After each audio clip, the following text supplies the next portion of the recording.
నల్లగొండ, ఖమ్మం, వరంగల్ జిల్లాల గ్రాడ్యుయేట్ నియోజకవర్గ ఉప ఎన్నిక బీఆర్ఎస్ అభ్యర్థిగా ఏనుగు రాకేష్ రెడ్డి నామినేషన్ దాఖలు చేశారు. నల్లగొండ కలెక్టరేట్లో ఎన్నికల అధికారికి రాకేష్ రెడ్డి నామినేషన్ పత్రాలను సమర్పించారు. ఈ కార్యక్రమంలో ఎమ్మెల్యేలు జగదీష్ రెడ్డి, పల్లా రాజేశ్వర రెడ్డి, ఎమ్మెల్సీలు సత్యవతి రాథోడ్, తాత మధులు పాల్గొన్నారు. అంతకుముందు నల్లగొండలో నిర్వహించిన కార్యక్రమంలో మాజీ మంత్రి జగదీష్ రెడ్డి మాట్లాడుతూ కాంగ్రెస్ ప్రజలను మోసం చేసి అధికారం చేపట్టిందని విమర్శించారు. కాంగ్రెస్ మోసాలను ఇంటింటికి తిరిగి ప్రజలకు వివరించాలని సూచించారు. ఎమ్మెల్సీ ఉప ఎన్నికలో రాకేష్ రెడ్డిని గెలిపించుకోవాలని బీఆర్ఎస్ లీడర్లు తెలిపారు.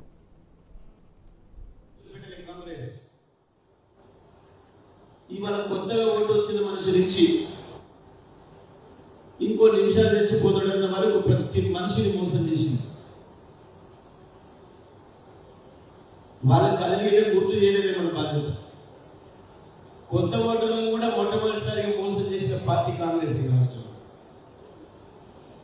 కాలేజీ పిల్లలకు 5 లక్షల కార్డులు ఇస్తారని, స్కూటీలు ఇస్తారని ఆడపిల్లలకు ప్రతి ఒక్కరికి మీరు పోయే ఇంటి తప్పకుండా అయితే రైతులు లేదా 25,000 మోసపోయిన మహిళ ఉంది, 5 లక్షల మోసపోయిన విద్యార్థి ఉన్నాడు, లేదా 4,000 నిరుద్యోగి మోసగించబడ్డ నిరుద్యోగి ఉన్నాడు. రాష్ట్రం పోతే దేశం మన చేతికి వచ్చిందని మీరందరూ గర్వపడే పద్ధతిలో ఉంటుంది.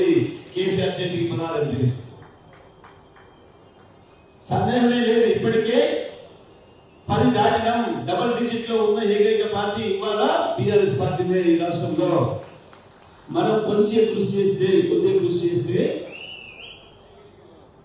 కొంచెం మనం శ్రమ పడితే తప్పకుండా 16 సీట్లు కూడా గులాబీ జెండానే ఎగురుతుంది.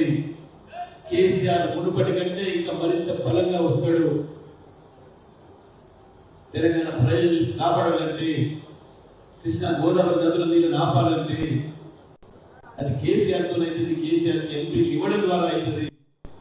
అందుకే అటు గోదావరిలో ఉన్న వరంగల్, ఖమ్మం జిల్లాల ప్రజలు కావచ్చు, ఇది కృష్ణాలో ఉన్న ఖమ్మం, నల్గొండ జిల్లా ప్రజలు కావచ్చు, తప్పకుండా ప్రతి ఒక్కరికి, రైతాంగానికి ఈ విషయాన్ని అర్థం చేయాల్సిన బాధ్యత. ఎంపీ ఎన్నికల్లో ఎందుకు కేసీఆర్కి ఓటు వేయాలి, కాలు గుర్తుకు ఓటు వేయాలనే విషయాన్ని ఇంటికి చెప్పడం ద్వారా, అదే సందర్భంలో గ్రాడ్యుయేట్లు కూడా వచ్చిన ఏ ఎన్నికైనా ఎన్నికే కాబట్టి రేపు మండలిలో మన గుర్తుకు ఉండాలి, యువతల గుర్తుకు ఉండాలంటే మరి ఇప్పటికే అనేక సందర్భాల్లో చూసిర్రు. ఒక మంచి గొంతు, ప్రశ్నించే గొంతు అయితే తప్పకుండా మనకి లాభం అవుతుంది. కేసీఆర్ యొక్క మనం ఉన్న శాసన మండలి సభ్యులకు వెంట తలుగులు ఉంటే తప్పకుండా కొట్లాడతాడు. గ్రాడ్యుయేట్ తరఫున నిరుద్యోగ వృద్ధి హామీ ఇచ్చి ఇప్పటికే మోసం చేసే పనిలో ప్రభుత్వం ఎట్లా ఉందో, ప్రతి విక్రమాంక ఇప్పటికే అసెంబ్లీలోనే అబద్ధం చెప్పి తప్పించుకునే ప్రయత్నం ఏదైతే చేస్తున్నాడో, ఆ నిరుద్యోగుల గొంతుకగా, పట్టభద్రుల గొంతుకగా మన రాకేష్ రెడ్డి ఉంటాడు. కాబట్టి తప్పకుండా ఆ ఎన్నికలు ఒక సవాలుగా తీసుకొని దాన్ని కూడా గెలిపించుకోవడానికి ప్రయత్నం చేద్దామని చెప్పి తెలియజేస్తూ, దానికి కావాల్సిన ప్రణాళిక, కావాల్సినంత లీడర్షిప్ ఏ పార్టీకి లేదు.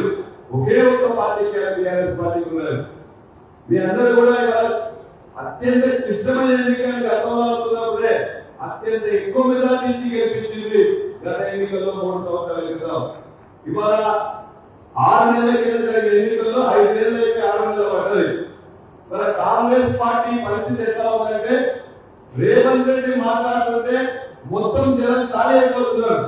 కేసీఆర్ గారి సభ వస్తే ఆయన చూడాలని, ఆయన మాట వినాలని, వీలైతే ఆయన తాగాలని, ఆయన వచ్చినప్పటి నుండి మళ్ళా కూడా అక్కడ బస్సు వెళ్ళిపోయిన వాళ్ళు కూడా నాయకులు కానీ, కార్యకర్తలు కానీ, ప్రజలందరూ కూడా ఇవాళ ఆయన అటాచ్మెంట్ తో ప్రజలందరూ కూడా స్వాగతం తెలియజేస్తున్నారు. ఇదే క్లియర్ గా మనకు చూపిస్తుంది. ఖచ్చితంగా మన ఈశ్వరన్న చెప్పిండు 10 సీట్లు పైన చెప్పండి, 100కు 100% 10 నుండి 12 సీట్లు గెలవడమే కాకుండా మా వరంగల్ జిల్లా కూడా వరంగల్ గెలవబోతున్నాం. అదేవిధంగా మా కోరికలు జిల్లా మీద కూడా ఖచ్చితంగా గులాబీ ఎగరబోతున్నాం. ఈ రెండు నేను క్లోజ్ గా చూస్తున్నా, పార్టిసిపేట్ చేస్తున్నా. కాబట్టి నా యొక్క ఎక్స్పీరియన్స్ ఖచ్చితంగా చెప్తున్నా, ఖచ్చితంగా గెలుస్తాం. ఈ ఎన్నికల్లో 5 నెలల్లో వాళ్ళు చేసిన వాగ్దానాలు అన్ని కూడా, హామీలు ఒక్కటి కూడా నెరవేర్చలే. నేను ఒకటే విషయం చెప్తాను, మిగతా అన్ని కాదు. నిరుద్యోగులు వాళ్ళు ఏం చెప్పారు, మేము ఈ ఎన్నిక అయిపోయిన తర్వాత డిసెంబర్ 9న మొట్టమొదటి రోజునే జాబ్ క్యాలెండర్ ఇస్తా అని చెప్పిండు, ఇవ్వలేదు. ఈ నియోజకవర్గంలో పోటీ చేయడం పూర్వజన్మ సుకృతంగా నేను భావిస్తా ఉన్నాను.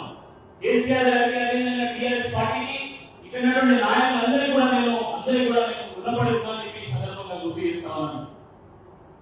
నా చదువు 10 మందికి ఉపయోగపడాలి, మా ప్రాంతానికి నేను సేవ చేయాలనే ఉద్దేశంతో 2013లో నేను అమెరికాలో ఉన్నందుకు ఉద్యోగాన్ని వదిలేసి నేను వరంగల్కి వచ్చి భారతీయ జనతా పార్టీలో ఒక కార్యకర్తగా చేరి కార్యకర్త నుండి రాష్ట్ర అధికార ప్రతినిధుల వరకు ఎదిగి నేను అర్హత సాధించిన తర్వాత నాకు టికెట్ అడిగాను. టికెట్ ఇవ్వలేదు, అది ఓకే, కానీ దాని తర్వాత కూడా కనీసం పలకరించినటువంటి వాళ్ళు లేరు. ఆ రోజు రాకేష్ రెడ్డి చిన్నోడు అని వాళ్ళు పక్కన పెడితే కేసీఆర్ గారు చిన్నోడు కాదు నేను పెద్దల సభకి పంపుతానని వాళ్ళు అర్థం చేసుకొని వాళ్ళు నాకు ఒక గొప్ప అవకాశం ఇవ్వడం జరిగింది. అనేక మంది పెద్దలు నరసింహారెడ్డి గారు లాంటి వాళ్ళు అనేక మంది ఈ నియోజకవర్గంలో పోటీ చేయాలనుకున్నారు.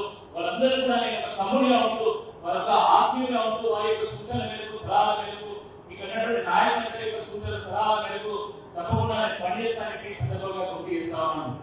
ఇకపోతే మార్పు పేరు మీద కాంగ్రెస్ పార్టీ ప్రభుత్వం వచ్చింది. కాంగ్రెస్ ప్రభుత్వం ఏం చేసింది ఏం చేయలేదని చెప్పేసి పెద్దలందరూ కూడా చెప్పారు. కానీ ఒక్క విషయం నేను చెప్పదలుచుకున్నా, కాంగ్రెస్ ఒకవేళ ఈ ఎమ్మెల్సీ ఓడిపోయినా కాంగ్రెస్ ప్రభుత్వానికి వచ్చేటువంటి ఉద్దేశం లేదు. కానీ టీఆర్ఎస్ పార్టీ ఎమ్మెల్సీ గెలిస్తే గ్రాడ్యుయేట్స్ పక్షాన ప్రజల పక్షాన ప్రభుత్వాన్ని నిలదీయాలని కాంగ్రెస్ అవుతుంది. ఇది అర్థం చేసుకోవాల్సిన అవసరం ఉంది. విజ్ఞప్తి చేస్తా ఉన్నారు. ఈ ఎన్నిక ఒక రాకేష్ రెడ్డి గారిని ఒక కృష్ణారెడ్డి గారినే కాదు, మన అందరి రాజకీయ భవిష్యత్తు నిర్ణయించేది, రాజకీయంగా మన ఊళ్ళలో మన గౌరవం పెంచేది. దీని వెంటనే మనకు లోకల్ బాడీ ఎన్నికలు వస్తాయి. గ్రామాల్లో సర్పంచ్లుగా, ఎంపీగా, సింగిల్ విండో చైర్మన్గా, డైరెక్టర్లుగా గెలవాల్సింది మన గౌరవానికి మరి పరీక్ష జరగబోతా ఉంది. దీన్ని మీరందరూ గమనించాలని నేను కోరుతా ఉన్నా. ఇప్పటికే అన్ని ప్రాంతాల్లో కూడా గ్రాడ్యుయేట్ ఎన్నికలకు సంబంధించి గ్రాడ్యుయేట్స్ కూడా బీఆర్ఎస్ పార్టీ అభ్యర్థికి ఓటు వేయడానికి రెడీగా ఉన్నారు. గతంలో పోటీ చేసిన అభ్యర్థి, ఇండిపెండెంట్ గా పోటీ చేసిన అభ్యర్థి కాంగ్రెస్ పార్టీ తరఫున పోటీ చేస్తున్నారు. అతని యొక్క నైజము, వ్యక్తిత్వం ప్రజలు ఆల్రెడీ నిర్ణయించుకున్నారు. కాబట్టి కాంగ్రెస్ పార్టీ నుంచి పోటీ చేసే అభ్యర్థి మన అభ్యర్థికి పోటీ కాదు. గ్రాడ్యుయేట్స్ అంతా కూడా రాకేష్ రెడ్డి గారికి మద్దతు ప్రకటించాలనే విశ్వాసం, నమ్మకంతో